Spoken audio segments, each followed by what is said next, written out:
Perkenalkan, nama Anggun Permata Maharani, NPM 2101081006. Di sini saya akan menjelaskan tentang organ-organ pencernaan. Sistem pencernaan manusia dimulai dari mulut dan berakhir di anus. Berikut adalah ilustrasi sistem pencernaan di dalam tubuh manusia. Secara umum, proses pencernaan terdiri atas dua jenis, yaitu proses pencernaan mekanis dan kimiawi. Proses pencernaan mekanik. Proses pencernaan mekanik merupakan proses pencernaan makanan yang dilakukan dengan gerak-gerakan seperti mengunyah, menelan, memompa, menghancurkan, dan meremas makanan. Pencernaan mekanik bertujuan untuk mengubah ukuran makanan menjadi lebih kecil. Proses pencernaan kimiawi. Proses pencernaan kimiawi adalah proses pencernaan makanan yang melibatkan enzim. Pencernaan kimiawi ini bertujuan buat mengubah partikel makanan yang kecil-kecil jadi bentuk yang siap diserap oleh tubuh. Dan yang pertama ada mulut. Mulut berfungsi sebagai tempat masuknya makanan dan dimulainya proses pencernaan. Ini karena di dalam mulut terjadi pencernaan secara mekanik oleh gigi dan kimiawi oleh enzim amilase. Dan yang selanjutnya ada faring dan esofagus. Tenggorokan dalam kurung faring merupakan saluran pencernaan yang menghubungkan rongga mulut ke kerongkongan esofagus. Makanannya ditelan dari mulut masuk melalui faring dan diteruskan ke kerongkongan.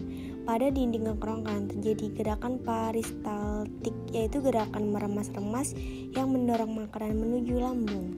Dan selanjutnya ada lambung.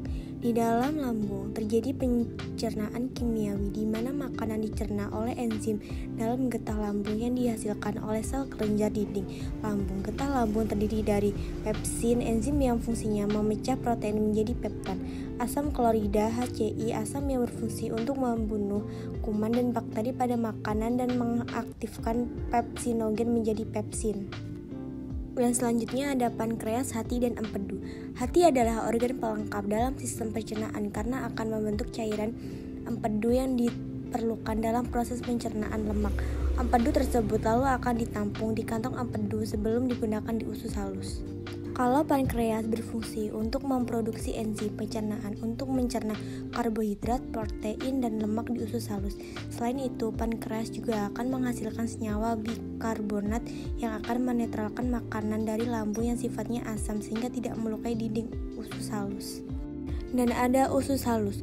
Usus halus merupakan organ pencernaan yang terletak di antara lambung dan usus besar. Bentuknya berupa saluran dengan panjang sekitar 670 cm sampai 760 cm. Nah, usus halus bisa dibedakan lagi menjadi 3 bagian, yaitu duodenum, jejunum, dan ileonum. Usus besar. Usus besar adalah organ pencernaan yang terhubung dengan usus halus. Sisa makanan yang tidak bisa dicerna dan diserap tubuh lalu akan diteruskan ke usus besar. Ini karena usus besar berfungsi untuk membusukkan sisa makanan tadi membentuk fases dengan dibantu oleh bakteri Escherichia coli. Nah, ini usus besar, yaitu terdapat beberapa bagian, yaitu kalon sebagai tempat pemadatan fases atau penyerapan kembali air dari sisa makanan. Yang kedua adalah rektum sebagai tempat menyimpan fase sementara waktu. Anus, yang terakhir ada anus. Anus berfungsi sebagai tempat pembuangan zat sisa makanan atau fases. Gangguan sistem pencernaan. Gangguan ini bisa disebabkan oleh beberapa hal seperti bakteri pada makanan, stres, atau infeksi seperti sariawan. Sariawan disebabkan oleh luka tergigit, kekurangan vitamin C, dan lain-lain. Konstipasi atau sembelit. Kesukaran dalam proses defekasi atau buang air besar. Yang ketiga ada diare, fase yang sangat cair akibat peristaltik terlalu cepat. Yang kelima ada appendicitis, rendang usus buntu. Dan yang keenam ada peritonitis, infeksi pada rongga perut. Yang terakhir ada sirosis hati, radang pada hati. Semoga materi ini bisa membantu dan saya ucapkan sekian terima kasih.